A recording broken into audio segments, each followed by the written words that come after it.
చూస్ country delight, live better. ఇప్పుడే country delight యాప్ని download చేసుకోండి.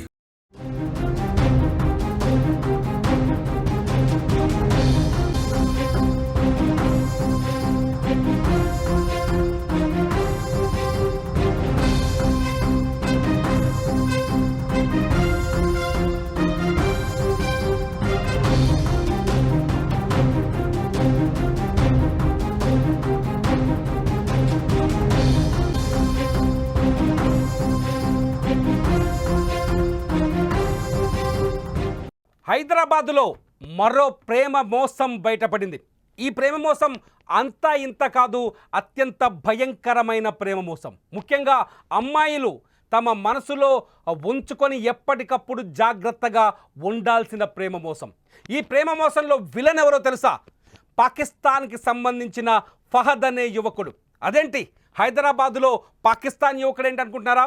మీరు స్క్రీన్లో చూస్తున్న ఇతనే పాకిస్తాన్కి సంబంధించిన ఫహద్ అనే యువకుడు.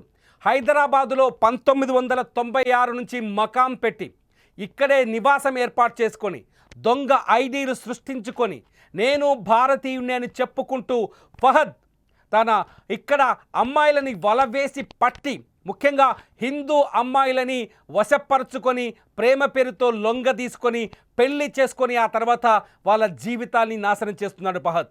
మెల్లగా మాటలు కలుపుతాడు, స్నేహం పేరుతో హాయ్ అంటాడు, ప్రేమ పేరుతో దగ్గరవుతాడు, పెళ్లి చేసుకొని ఒప్పించి జీవితంలోకి వస్తాడు. అంతకంటే ముందే అమ్మాయి పేరు మతాన్ని మార్చేస్తాడు. పెళ్లి తర్వాత భార్యను మోసం చేసి మరో మహిళతో రాసలీలలు మొదలు పెడతాడు. అంటే ఒక్కో అమ్మాయిని వరుసగా టార్గెట్ చేస్తూ వెళ్తాడు. ఓ పాకిస్తాన్ నుంచి వచ్చిన ఈ ఫహద్ హైదరాబాద్లో చేస్తున్న మోసం వెలుగులోకి వచ్చింది. ఆ మోసగాడి బండారాన్ని సొంత భార్యే బయట పెట్టడంతో అతని రాసలీలలన్నీ వెలుగులోకి వచ్చాయి. 1998లో పాకిస్తాన్ నుండి భారత్ వచ్చి హైదరాబాద్లో స్థిరపడ్డాడు ఫహద్. హైటెక్ సిటీ దగ్గరున్న సిపాల్ కంపెనీలో పనిచేస్తూ కీర్తి అనే అమ్మాయిని ప్రేమలోకి దింపాడు. హిందూ మతానికి చెందిన కీర్తిని దోహా ఫాతిమాగా పేరు మార్చి మతం మార్చి 2016లో పెళ్లి చేసుకున్నాడు. కొన్ని రోజులు బాగానే నడిచింది.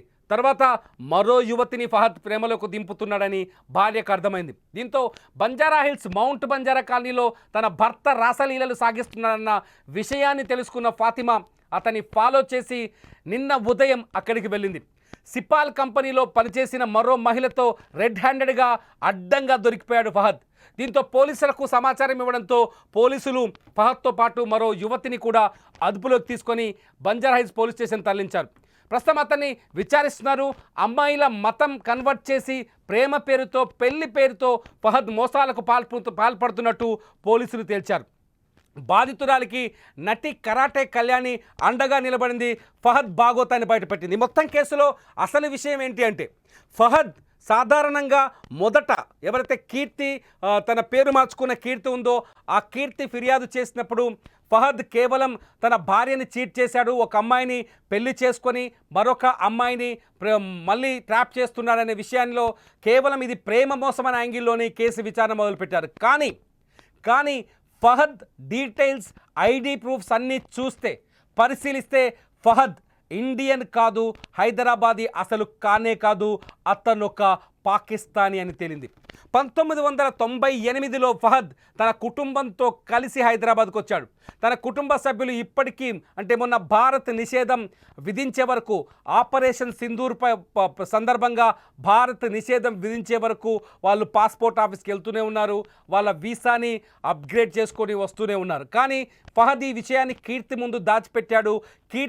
కీర్తికి హైదరాబాద్ ముస్లింనని హైదరాబాదీనని నమ్మబలికాడు.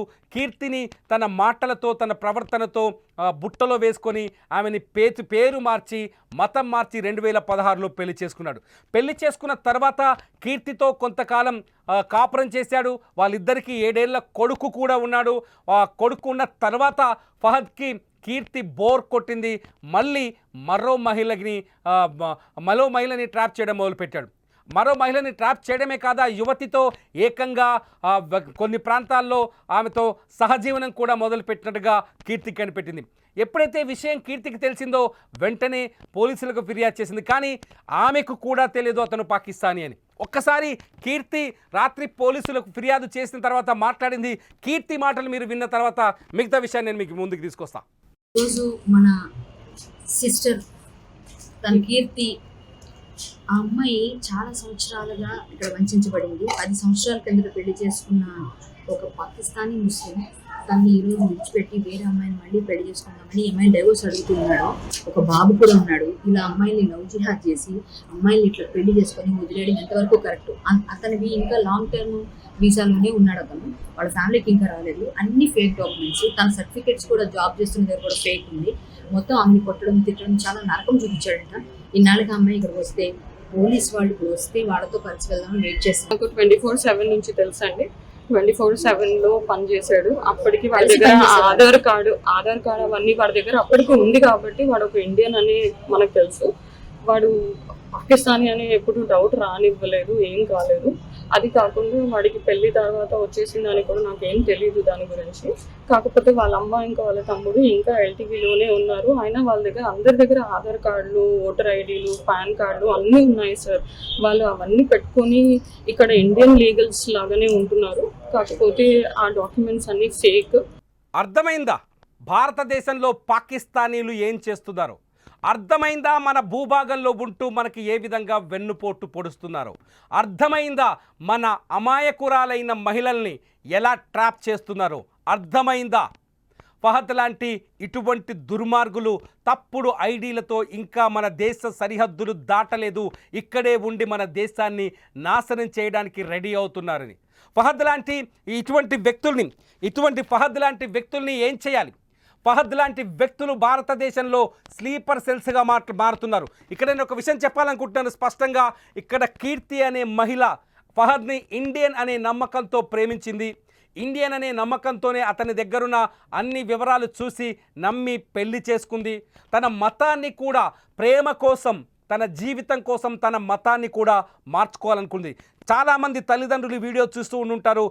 చాలామంది యువతులు ఈ లైవ్ చూస్తూ ఉండుంటారు. వాళ్ళందరికీ చెప్తున్నాను నేను, మీరు నమ్మొచ్చు, ప్రేమించిన వాడిని నమ్మాలి, ప్రేమించిన వాడి కోసం ఏదైనా చేయొచ్చు. కానీ అసలు ప్రేమించిన వాడు ఒరిజినలా ఫేకా తెలుసుకోవాల్సిన బాధ్యత మీకుంది. కీర్తి లాంటి తప్పు చేస్తే ఫహద్ లాంటి దొంగలు మీ జీవితంలోకి ఎంటర్ అయ్యి మీ జీవితాల్ని నాశనం చేస్తారు. ఫహద్ లాంటి పాకిస్తానీలు ఇంకా హైదరాబాద్లో ఉన్నారు అని చెప్పడానికి ఫహదే ఒక బిగ్ ఎగ్జాంపుల్. అర్ధరాత్రి బయటపడ్డ ఈ పచ్చి నిజం హైదరాబాద్ని వణికిస్తుందనే చెప్పాలి. ఎందుకంటే పాకిస్తాన్ భారత్ యుద్ధం తర్వాత, ఆపరేషన్ సింధూర్ తర్వాత భారతదేశం అందరికీ ఒక వార్నింగ్ జారీ చేసింది. ఎట్టి పరిస్థితుల్లోనూ ఎటువంటి వీసా కలిగి ఉన్నా సరే ఏ పాకిస్తానీ భారతదేశంలో, భారత భూభాగంలో ఉండటానికి వీలు లేదని చెప్పింది. ప్రతి పాకిస్తాన్ పౌరుడు ఈ దేశాన్ని దాటి, ఈ సరిహద్దును దాటి వెళ్ళిపోవాలని సూచించింది. ఈ దేశం విడిచి వెళ్ళినప్పుడే ఈ దేశం భద్రంగా, సురక్షితంగా ఉంటుందని చాలా స్పష్టంగా భారత విదేశాంగ శాఖ, భారత హోంమంత్రిత్వ శాఖ చెప్పింది. అయినా సరే హైదరాబాదులో పాకిస్తానీలు ఉన్నారు చెప్పడానికి ఫహద్ ఒకడే ఎగ్జాంపుల్.